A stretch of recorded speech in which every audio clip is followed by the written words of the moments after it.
हम लोग चोल काल पढ़ रहे हैं। हम लोग क्या पढ़ रहे हैं? चोल काल।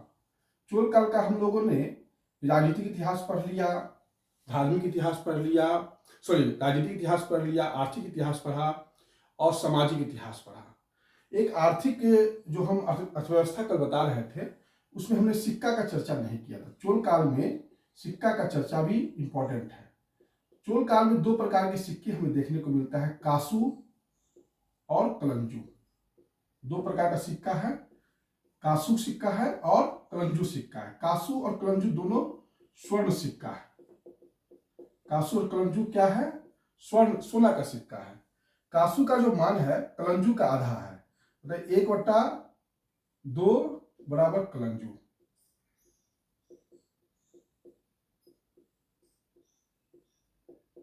ठीक, या इसको ऐसे भी कर सकते हैं, 1 कासू बराबर 2 कलंजू। आधा मान है, कासू का मान क्या है? कलंजू से आधा है। तो ये चोल काल की अर्थव्यवस्था में एक इंपॉर्टेंट पॉइंट है जो मैं चाह रहा था कि आपको बता दूं। अब जो है एक इंपॉर्टेंट चीज है कि अब लास्ट जो टॉपिक है चोल काल का, वह है टॉपिक है धार्मिक और सांस्कृतिक स्थिति। और धार्मिक और सांस्कृतिक स्थिति से प्रश्न आते ही आते हैं। धार्मिक और कला संस्कृति को हम लोग साथ साथ पढ़ लेंगे। कला और संस्कृति को साथ साथ पढ़ लेते हैं। चोल काल का धार्मिक स्थिति और कला और संस्कृति। धार्मिक स्थिति में यहाँ पर अलवार और नैनार संत का ही हम कह सकते हैं कि काफी इंपॉर्टेंट था। मैंने अंडाल अलवार संत का चर्चा किया था, तिरुमंगई भी किया था, पुडई भी किया था, पोयमई भी किया था और पेलियापुराम भी किया था। ये चार जो थे, अंडाल महिला थी अलवार संत में, तिरुमंगई याद ही होगा, तिरुमंगई का भी मैंने चर्चा किया था, पुडई, पोयमई, पेलियर पुरामम, ये सब जो है अलवार संत थे। ठीक, कुल अलवार संत 12 थे। अलवार का अर्थ था विष्णु के पुजारी, विष्णु के प्रचारक थे, विष्णु संत थे, तब वैष्णव संत थे। ये नैनार 63 थे और इसमें जैसे अपार, ना समंदर, सुंदर मूर्ति,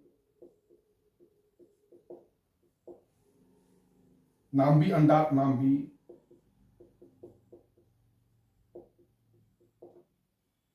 ये सब जो है नैनार संत थे। ये विष्णु के शिव भगवान के शिव संत थे। अलवार का अर्थ हो गया वैष्णव संत और नैनार का अर्थ हो गया शैव संत। जो शासक थे वह जो थे खुद जो थे वो शैव धर्म को मानते थे। इसको याद रखिएगा, जो शासक खुद जो है शैव धर्म को मानते थे। जैसे कि राजा राम प्रथम के बारे में मैंने बताया था कि शिवपाद शिखर का उन्होंने उपाधि लिया था, लेकिन ऐसी बात नहीं है कि वह अन्य संतों के साथ भी अच्छा व्यवहार करते थे। जैसे अलवार संत चाहे नैनार संत हो, उस सब के साथ वो अच्छा व्यवहार करते थे। बौद्ध धर्म के साथ भी अच्छा व्यवहार करते थे। तो ये नहीं कहा जा सकता है जैन धर्म के साथ भी अच्छा व्यवहार करते थे। ऐसा नहीं कहा जा सकता है कि चो शासक सहिष्णु नहीं थे। चो शासक सहिष्णु थे, खुद व्यक्तिगत रूप से शैव धर्म को मानते थे, लेकिन अन्य धर्मों का भी वह सम्मान करते थे। तो यह हो गया आपका धार्मिक स्थिति के बारे में चर्चा, चोल काल का धार्मिक स्थिति। अब सबसे इंपॉर्टेंट है चोल काल का कला और संस्कृति। और कला संस्कृति में भी सबसे इंपॉर्टेंट है मंदिर स्थापत्य। जो द्रविड़ स्थापत्य शुरू हुआ था, मैंने चर्चा किया था द्रविड़ स्थापत्य का, जो पल्लव के समय शुरू हुआ था। आप कह सकते हैं कि चोल के समय यह पराकाष्ठा पर पहुंच गया, मतलब हाईएस्ट पॉइंट पर द्रविड़ स्थापत्य चोल काल में ही पहुंचा था। ठीक, और द्रविड़ स्थापत्य का सबसे अगर अच्छा मंदिर कहिएगा तो वह है राजराज प्रथम का आपका जो तंजौर का बृहदेश्वर मंदिर है, वो सबसे इंपॉर्टेंट मंदिर है। विदेश्वर मंदिर, इसको या राजराजेश्वर मंदिर भी कहा जाता है, राजराजेश्वर मंदिर भी कहा जाता है। यह 1010 में बना था। ये लंबाई और चौड़ाई आप कह सकते हैं कि 500 फीट गुना 250 फीट है इसका लंबाई चौड़ाई। चोल काल का द्रविड़ स्थापत्य का सबसे अच्छा मूर्ति अगर कोई है तो तंजौर का बृहदेश्वर मंदिर है। और द्रविड़ चोल काल का भी सबसे अच्छा मंदिर, सबसे इंपॉर्टेंट मंदिर, सबसे आप कह सकते हैं कि चोल वास्तुकला का सबसे इंपॉर्टेंट मंदिर वो है तो तंजौर का बृहदेश्वर मंदिर ही है। ठीक, इसमें आपको वर्गाकार विमान देखने को मिलता है। गोपुरम, गोपुरम का अर्थ हो गया, इसको कह सकते हैं कि प्रवेश द्वार, लेकिन जो प्रवेश द्वार होता था वो बहुत ही आकर्षक होता था। चोल काल का जो प्रवेश द्वार गोपुरम होता था, मंदिर में जो प्रवेश हम लोग करते थे वो काफी आकर्षक होता था।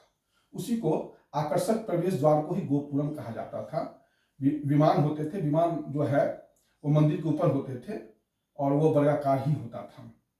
तो ये तंजौर का बृहदेश्वर मंदिर का कुछ इंपॉर्टेंट चीज है। तंजौर के जो बृहदेश्वर मंदिर है उसके प्रांगण में एक चीज और देखने को मिलता है। शिव भगवान का जो वाहन है नंदी, वो जो है आपको देखने को मिलता है। और ये सबसे भारी भरकम नंदी की मूर्ति है। मतलब जितना भी भारत में मूर्ति नंदी की मूर्ति मिली है उसमें सबसे अगर भारी मूर्ति कोई होगा शिव का नंदी का, वो आपको बृहदेश्वर मंदिर में ही है। ये एकाश पत्थर से ही बना है, एकाश एक ही पत्थर से बना है। ये जो नंदी है, जो शिव का वाहन है, जो बृहदेश्वर मंदिर में है के प्रांगण में है, वो एक ही पत्थर से बना है। और भारत में जो है सबसे भारी भरकम नंदी की प्रतिमा कहीं है तो वह तंजौर के बृहदेश्वर मंदिर में है।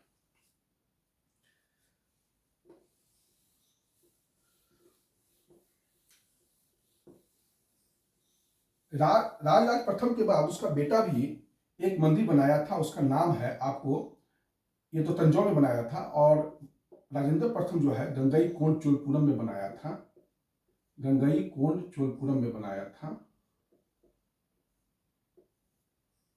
और इस मंदिर को भी कभी कभी किसी किताब में बृहदेश्वर मंदिर कह दिया जाता है, बृहदेश्वर मंदिर कह दिया जाता है। तो राजेंद्र प्रथम ने भी गंगई कोंड चोलपुरम में जो है गंगई कोंड चोलपुरम का मंदिर बनाया था, गंगई कोंड चोलपुरम का मंदिर बनाया था। अगर आपसे तंजौर का बृहदेश्वर मंदिर का चर्चा करें तो आप उसका आंसर राजा राम प्रथम दीजिएगा, और गंगई कोंड चोलपुरम का बृहदेश्वर मंदिर कह दिया तो आप इसका आंसर राजेंद्र प्रथम भी दीजिएगा। ये कभी कभी परीक्षा में कंफ्यूज करने के लिए पूछ लिया जाता है, खासकर उत्तर प्रदेश लोक सेवा आयोग में। तो यहाँ पर आप लोग कंफ्यूज मत होइएगा। जैसे ही गंगई कोंड चोलपुरम नाम आया तो वह राजेंद्र प्रथम, और जैसे ही तंजौर आया तो वह राजाराज प्रथम। तो ये मंदिर स्थापत्य का है। मंदिर के साथ एक चीज है नटराज, नटराज का अर्थ हुआ शिव भगवान। तो चोल काल में नटराज की जो प्रतिमा है काफी मिली है, मूर्ति चाहे प्रतिमा जो कहिए काफी मिली है। और वो कांसा का बना होता था। किस चीज का बना होता था? कांसा का बना होता था। और ये चतुर्भुज होता था। जो नटराज की मूर्ति होती थी जो कांसा का बना होता था वह चतुर्भुज होता था।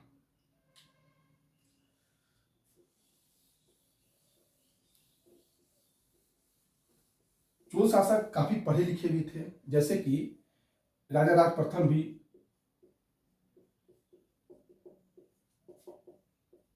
राजराजेश्वर नाटकम लिखा, राजराजेश्वर नाटकम लिखा या राजराजेश्वर विजयम लिखा। ये सब राजा राज प्रथम ने कुछ मौलिक ग्रंथों की रचना की थी। दो ग्रंथ का राजा राज प्रथम ने दो ग्रंथ लिखा था, राजराजेश्वर नाटकम और राजराजेश्वर विजयम। इसका बेटा भी जो था राजेंद्र प्रथम, ये भी काफी पढ़ा लिखा व्यक्ति था। इसको पंडित चोल भी कहा जाता है, मतलब विद्वान था इसलिए पंडित कहा जाएगा, तो इसको पंडित चोल भी कहा जाता था। इसके गुरु का नाम ईशान शिव था। इसके गुरु का नाम क्या था? ईशान शिव। चोल राजा जो थे वो साहित्य के संरक्षक भी थे। कौन कौन साहित्य का? जैसे कि प्रांतक प्रथम, प्रांतक प्रथम का याद ही होगा आपको। और इन्होंने जो है वेंकट माधव को अपने दरबार में संरक्षण दिया था और वेंकट माधव ने तमिल में ऋगार्थ दीपिका नामक किताब लिखी थी। ऋगार्थ दीपिका, वेंकट माधव ने जो प्रांतक प्रथम के दरबार में रहते थे तमिल भाषा में ऋगार्थ दीपिका नामक ग्रंथ लिखे।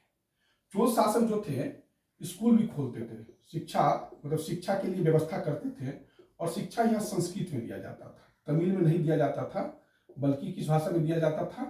संस्कृत में दिया जाता था।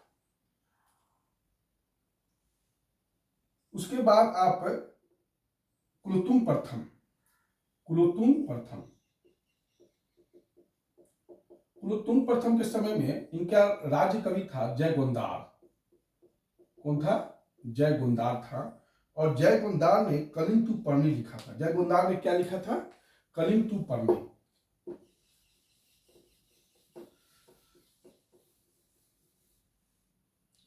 जयगोंदार ने कलिंग टू पर्णी लिखा था। उसके बाद कुलोत्तुंग प्रथम के समय में ही सेक्टियार थे। कौन थे? सेक्टियार थे और उन्होंने पेरियम पुराणम लिखा था। पेरियम पुराणम। कुलोत्तुंग प्रथम के समय में जयगोंदार थे, उन्होंने कलिंग टू पर्णी लिखा और सेक्टियार ने पेरियम पुराणम लिखा। उसके बाद कुलोत्तुंग तृतीय थे, इनके दरबार में इनके समय में जो है कंबल रहते थे, कंबल, और इन्होंने तमिल भाषा में रामायण लिखा। जो वाल्मीकि का रामायण था उसी को इन्होंने जो है तमिल भाषा में लिखा 12वीं शताब्दी में। 12वीं सदी में कंबल ने कुलोत्तुंग तृतीय के समय में तमिल रामायण लिखा। तो ये जो है कुछ साहित्य का चर्चा है और जो चोल काल में जो साहित्य का विकास हुआ, कला और संस्कृति का विकास हुआ, उसी के संबंध में। एक चीज याद रखिएगा कि चोल जो राजा थे, फर्ग्यूसन कहते हैं कि चोल राजा जो थे, जो उनकी मंदिर को देख के बोले, जो भी मंदिर बनाया, तंजौर का विजयेश्वर मंदिर या गंगई पोलचोलपुरम का जो राजेंद्र प्रथम का मंदिर है, ये दोनों मंदिर को देखने के बाद ये कहते हैं कि चोल राजा जो थे वह राक्षस की तरह सोचते थे और जौहरी की तरह उस मंदिर को तराशते थे। तो ये फर्ग्यूसन का चोल स्थापत्य पर टिप्पणी है, इसको भी थोड़ा सा आप लोग ध्यान में रखिएगा। उसके बाद जो है एक इस प्रकार से आपका चोल काल समाप्त हो गया। इस प्रकार से क्या हो गया? चोल काल समाप्त हो गया। अब दक्षिण भारत में एक ही पॉइंट है जो मैं चाहता हूं, छोटा सा पॉइंट है, उसका चर्चा करो। इस प्रकार से दक्षिण भारत का इतिहास आपका कंप्लीट हो जाएगा। देखिए, जो पांडे राजवंश था, जिस प्रकार चोल भी संगम काल में थे, चोल भी संगम काल में थे, तो संगम काल में 3 राजवंश था, चोल, चेर और पांडे, है ना। तो इस समय पांडे का संगम जो राज्य थे उसमें नेडियोन थे संस्थापक। पांडे के संस्थापक कौन थे? नेडियोन। ये पहला जो पांडे राज है वो। दूसरा पांडे राज का संस्थापक हो जाएंगे कंडूगोन। जो पांडे राज, संगम राज्य, ये 300 AD में आके समाप्त हो जाता है। तीनों संगम राज, चोल, चेर, पांडे, तीनों संगम राज्य जो है वह समाप्त हो जाते हैं 300 AD तक आते आते। फिर जो है 590 AD में दूसरी बार पांडे राज की स्थापना होती है और उसके संस्थापक कौन है? कंडूगोन। और ये राजवंश भी लगभग आप मान के चल सकते हैं कि 13वीं शताब्दी तक अपने वजूद में था। 13वीं नहीं तो 12वीं शताब्दी, नहीं 13वीं शताब्दी तक कह सकते हैं। और उसके बाद लास्ट में जो बनते हैं, जो थर्ड पांडे राज है, उसके संस्थापक हैं सुंदर पांडे, वीर पांडे, सुंदर पांडे। ये अलाउद्दीन खिलजी के समय आपको दिखाई पड़ेंगे। इस प्रकार से पांडे की राजधानी कहाँ है? मदुरई है। और मदुरई का जो सबसे इंपॉर्टेंट मंदिर है वो है मीनाक्षी मंदिर। इस प्रकार से ये जो है पांडे दक्षिण भारत का इतिहास जो है आप कह सकते हैं कि 1206 तक 1200 तक समाप्त हो गया। और अब जो है हम इस्लाम के बारे में पढ़ाएंगे कि इस्लाम धर्म के संस्थापक कौन थे, और फिर जो है भारत में अरब आक्रमण किस प्रकार से हुआ और फिर जो है तुर्की आक्रमण हुए, महमूद गजनवी का आक्रमण हुआ, फिर मोहम्मद गोरी का आक्रमण हुआ। इस तरीके से लेते हुए हम 1206 तक का इतिहास आपको पढ़ाएंगे। धन्यवाद। आज का वीडियो समाप्त हुआ, फिर नेक्स्ट क्लास में।